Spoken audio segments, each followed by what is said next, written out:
नमस्कार। नियमित झै आज पनि म पोखरा अपडेट लिएर आएको छु र आज नियमित झै तेस्रो दिन कास्की जिल्ला अदालतमा थुन्चेक बहस भयो।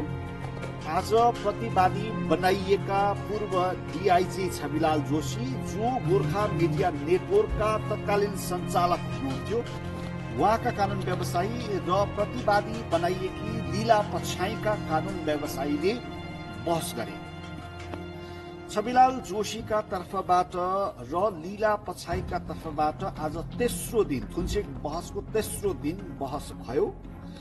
छविलाल जोशीका तर्फबाट वरिष्ठ अधिवक्ता जगन्नाथ ढकाल र अधिवक्ता अपूर्व खतिवड़ाले बहस गर्दा लीला पछाइको तर्फबाट अधिवक्ता गणेश भट्टराई बहसमा सहभागी हुनुभयो।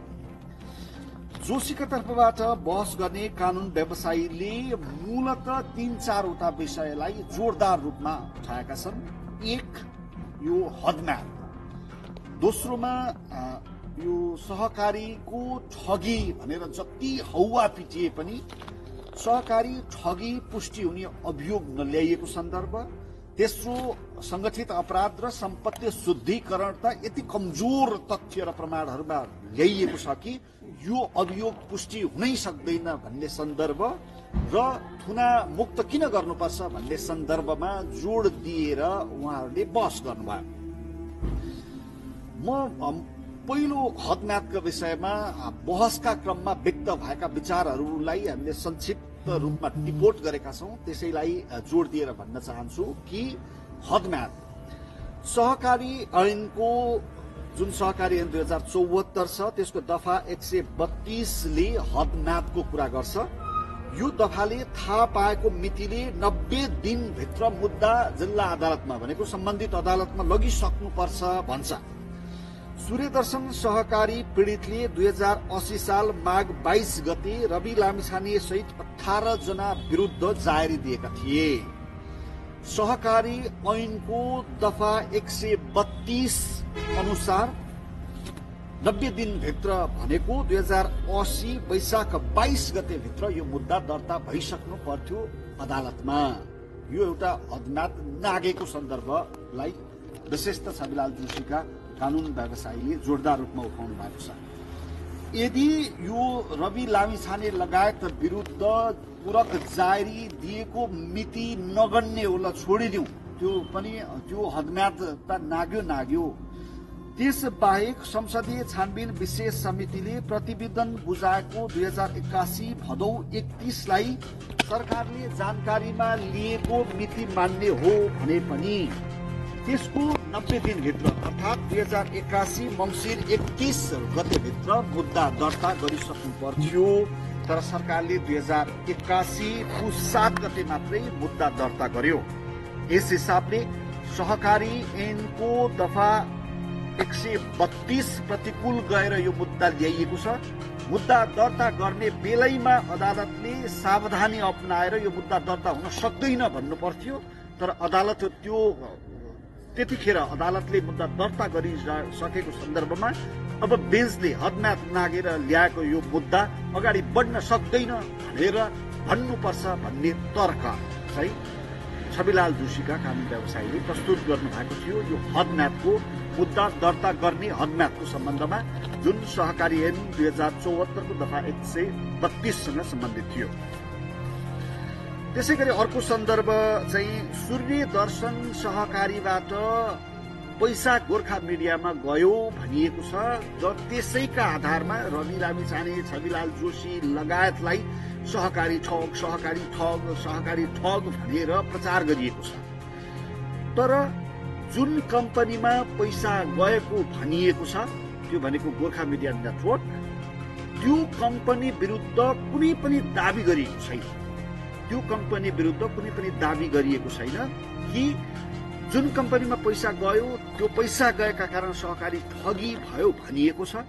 त्यो गोर्खा मिडिया नेटवर्क प्रणाली विरुद्ध कुनै पनि दाबी गरिएको छैन, मात्रै त्यसका सञ्चालक विरुद्ध अभियोग लगाइएको छ। कम्पनीमा पैसा जाने, कम्पनी विरुद्ध दाबी नगरिने मूल ठगी हुन्थ्यो भने पहिलो नम्बरमा के हुन्थ्यो, कम्पनीलाई ठगी मुद्दा लाग्थ्यो। त्यो ठगी मुद्दा कम्पनीलाई लागेपछि मात्रै सञ्चालकहरू त्यसमा आकर्षित हुन्थे।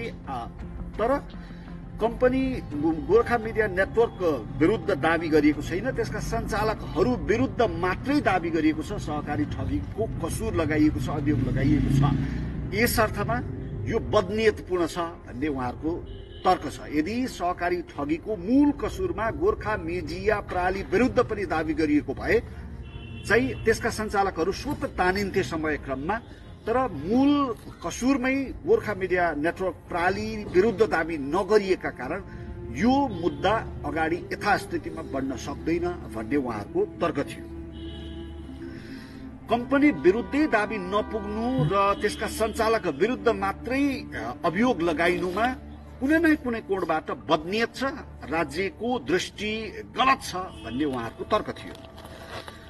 त्यस्तै सम्पत्ति शुद्धिकरण ऐनले वित्तीय संस्था, लेखा परीक्षक आदिलाई सूचक संस्था मान्ने र तिनले कानून अनुसार काम नगरे कारबाही हुने स्पष्ट व्यवस्था गरे पनि गोर्खा मिडियाका लेखा परीक्षक लगायतलाई प्रतिवादी नबनाइएको उनीहरूको तर्क छ। किन बनाइएन भन्ने प्रश्न छ कि सम्पत्ति शुद्धिकरण कहीँ कुनै पनि कम्पनीमा कहीँबाट सम्पत्ति आयो, पैसा आयो भने त्यसको कानूनी जानकारी राख्ने दायित्व लेखा परीक्षकको हो र वित्तीय संस्था, बैंक वित्तीय संस्थाहरूको पनि हो। त्यो पैसा बारे सूचक, त्यो बारे चाहिँ जानकारी दिनुपर्ने, सूचक गर्नुपर्ने, सरकारका निकायमा जानकारी दिनुपर्ने ती निकायहरूले कानून अनुसारको काम गरेका छैनन्, तर तिनलाई प्रतिवादी नबनाइनुले पनि यो बदनियत हो भन्ने देखिन्छ। कानूनले तोकेका सूचक भनिने संस्था, त्यो व्यक्ति पनि हुन सक्छन्, कम्पनी हुन सक्छन्, लेखा परीक्षक, त्यसले लेखा परीक्षक, बैंक तथा वित्तीय संस्था जहाँ कारोबार भयो भनिएको छ, कारोबारको जानकारी राख्नुपर्ने निकाय तिनीहरू हुन्। तिनीहरूले जानकारी राखेर सरकारलाई बेलैमा सूचना दिएको भए यो हदको हुँदैन थियो, तर उनीहरूले कानूनी दायित्व पूरा नगरेका कारण उनीहरू विरुद्ध पनि अभियोग लाग्नुपर्ने थियो, तर लगाइएन किन भनेर उहाँले प्रश्न गर्नुभएको छ। अर्को, जीबी राईले गोर्खा मिडियामा ल्याएको पैसाको स्रोत बारे अन्य सञ्चालकले किन थाहा पाएनन् भन्ने प्रश्न गरिएको छ आम रूपमा। जस्तै जीबी राईले पैसा ल्याए, रवि लामिछानेले, छविलाल जोशीले किन थाहा पाएनन् त? पैसा त ल्याएको थाहा पाउनु पर्थ्यो नि, किन थाहा पाएनन् भनेर आम रूपमा प्रश्न गरिएको छ। तर सञ्चालक द्वय जीबीले ल्याएको पैसा बारे सञ्चालक द्वय छवि र रविले कुन कानूनी आधारमा जीबी राईलाई प्रश्न गर्नु पर्थ्यो भन्ने कानूनी आधार कुनै पनि छैन, र त्यो प्रश्न गर्ने विद्यमान उनलाई छवि र रविले चाहिँ यो कुन स्रोतबाट पैसा ल्याइस् भनेर प्रश्न गर्ने कानूनी आधार अहिलेको कुनै पनि कानूनमा छैन। त्यसैले उनीहरूले प्रश्न गरेनन् अथवा चासो राखेनन् भन्नुमा कुनै बदनियत छैन कि उनीहरूले चासो राखेर प्रश्न गर्नुपर्ने कुनै पनि कानूनी प्रबन्ध विद्यमान अहिलेका कानूनमा छैन। त्यसैले यसबारे उनीहरूलाई जानकारी थियो भनेर दाबी गरेर कसुर गरेका आधारमा भनेर अभियोजन गरिएको छ, यो गलत हो। विद्यमान कानूनले उनी जीबीले ल्याएको पैसाको स्रोत बारे छवि र रविले त्यसको स्रोत खोज्न सक्ने कानूनी प्रबन्ध छैन। त्यसको स्रोत खोज्न पर्ने मूल व्यक्ति लेखा परीक्षक हुन्, ती लेखा परीक्षकले खोजेनन्, त्यसैले उनी विरुद्ध अभियोग गरिनु पर्थ्यो, गरिएन। तर कानूनी आधारै नभएको प्रश्नमा रवि र छविले चाहिँ जीबीको स्रोतबारे किन प्रश्न गरेनन् भनेर जुन तर्क गरिएको छ, यो तर्कको कानूनी आधार छैन, वैधता छैन भन्ने उहाँहरूको भनेको छविलाल जोशीका कानून व्यवसायीको तर्क थियो। स्रोतबारे थाहा पाउनु पर्ने चाहिँ लेखा परीक्षकले हो। जीबीले छोटो समयको निर्व्याजी ऋण भनेर बताएको र लेखा परीक्षकले प्रतिवेदनमा पनि त्यही तथ्य उल्लेख गरेकाले दुवैले थाहा पाउनु पर्थ्यो भन्ने प्रश्न भावनात्मक मात्रै हो, कानूनी होइन भन्ने उहाँहरूको तर्क थियो। त्यसै गरी अर्को सन्दर्भ, छविलाल जोशीले गोर्खा मिडिया प्रणालीबाट 1 रुपियाँ पनि लिएको प्रमाणित गर्ने आधार तथ्य र कारण छैन भनेको सरकारले ती आधार तथ्य र कारणहरू छविलाल जोशीले गोर्खा मिडियामा रहन्जेल 1 रुपियाँ पनि नलिएको तथ्य चाहिँ स्पष्ट भयो। त्यो 1 रुपियाँ पनि गोर्खा मिडियाबाट छविलालले पैसा लगेका छैनन् भन्ने तथ्य स्थापित भइसके पनि सम्पत्ति शुद्धिकरणको मुद्दा चाहिँ फेरि गोर्खा मिडियामा टेकेर गरिएको लगाइएको छ। त्यो मुद्दा कस्तो अभियोग लगाइएको छ। 1 रुपियाँ नलिएको मान्छेले सम्पत्ति शुद्धिकरण त्यही कम्पनी मार्फत गर्यो भनेर कसरी दाबी गर्न सकिन्छ भन्ने उहाँहरूको अर्को तर्क थियो। किनकि कसुरबाट आम्दानी गर्यो भने मात्रै त्यो सम्पत्ति शुद्धिकरण आकर्षित हुन्छ। तर सहकारीबाट गएको पैसा होस् अथवा जहाँसुकैबाट गोर्खा मिडियामा गएको पैसा होस्, छविलाल जोशीले 1 रुपियाँ पनि नलिएको सन्दर्भमा उनले कसुर गरेर आर्थिक लाभ गरे, सम्पत्ति जोडेर त्यसको शुद्धिकरण गरे भन्ने अभियोग आफैमा कमजोर हो। यो त हास्यास्पद अभियोग हो भन्ने उहाँहरूको तर्क थियो। अब छविलाल जोशीले गरेका सबै कारोबारहरू जो गोर्खा मिडिया नेटवर्कसँग सम्बन्धित छैनन्, व्यक्तिगत कारोबारहरूलाई जोडेर चाहिँ सम्पत्ति शुद्धिकरणको अभियोग आकर्षित गरिएको छ। तर उनको सम्पत्ति बढे नबढेको बारे चाहिँ अध्ययन गरिएको छैन। उनले अहिलेसम्म गरेका कारोबारहरूको आधारमा सम्पत्ति शुद्धिकरणतर्फ चाहिँ बिगो दावी गरिएको छ। त्यो सम्भवतः 74 करोड। त्यो 74 करोड सम्पत्ति एकातिर बिगो दावी गरिरहँदा उनको सम्पत्ति बढे नबढेको चाहिँ अध्ययन गरिएको छैन। त्यसकारण यो सम्पत्ति शुद्धिकरणको मुद्दा पनि कमजोर धरातलमा छ भन्ने उहाँहरूको तर्क थियो।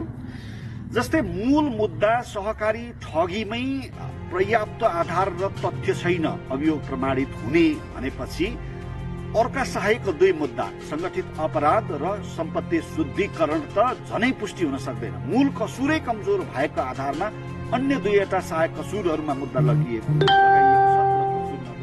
छ।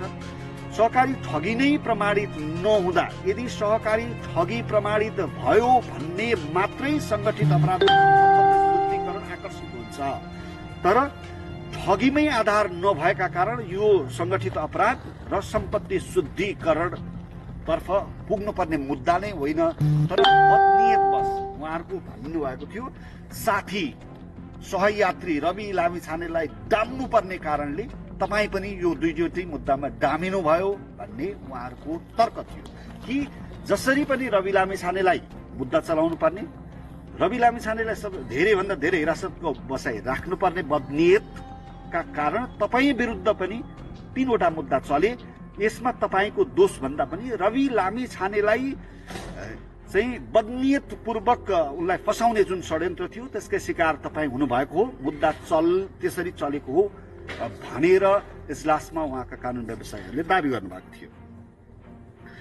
सूर्यदर्शनसँग सम्बन्धित जिल्ला अदालतमै विचाराधीन मुद्दाका प्रतिवादीहरू जस्तै कुमार रम्तेल, शिव गुरुङ, कैलाश दर्लामीहरू विरुद्ध जिल्ला अदालत कास्कीमा एउटा सूर्यदर्शनसँग सम्बन्धितै मुद्दा बाँकी नै छ, विचाराधीन छ।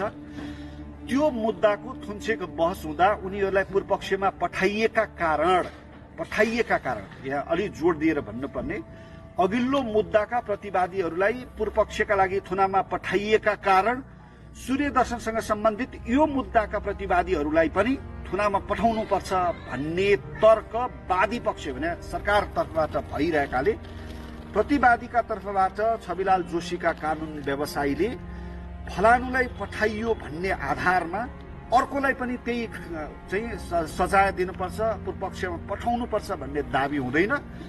व्यक्तिहरू फरक हुन्छन्, उनीहरूको भूमिका फरक हुन्छ, हैसियत फरक हुन्छ। त्यसकारणले त्यो तर्कका आधारमा हिजो कुमार रम्तेल, कैलाश दर्लामी, शिवजी गुरुङ लगायतलाई पूर्वपक्षमा पठाइएका आधारमा रवि लामिछानेहरू छविलाल जोशीहरूलाई पठाउनु पर्छ भन्ने आधार हुँदैन। यो कानुनी प्रश्न होइन, कानुनभन्दा बाहिरको तर्क हो। यसलाई तर्क भन्दा नि कुतर्क भन्दा सान्दर्भिक हुन्छ भन्ने उहाँहरूले राख्नु भएको थियो। अर्कोतर्फ अघिल्लो मुद्दामा पूर्वपक्षमा गएकाहरू सहकारीका सञ्चालक थिए कुनै कोणबाट। कोही अध्यक्ष थिए, कोही सञ्चालक समितिमा थिए, कोही केमा थिए। यहाँ सहकारी रवि र छविको हकमा त सहकारीका सञ्चालक हुँदै होइनन्, रवि र छवि सहकारीका सञ्चालक हुँदै होइनन्, उनीहरू सहकारीका सदस्य पनि होइनन्, ऋणी पनि होइनन्, व्यवस्थापक पनि होइनन्, कर्मचारी पनि होइनन्, केही पनि होइनन्।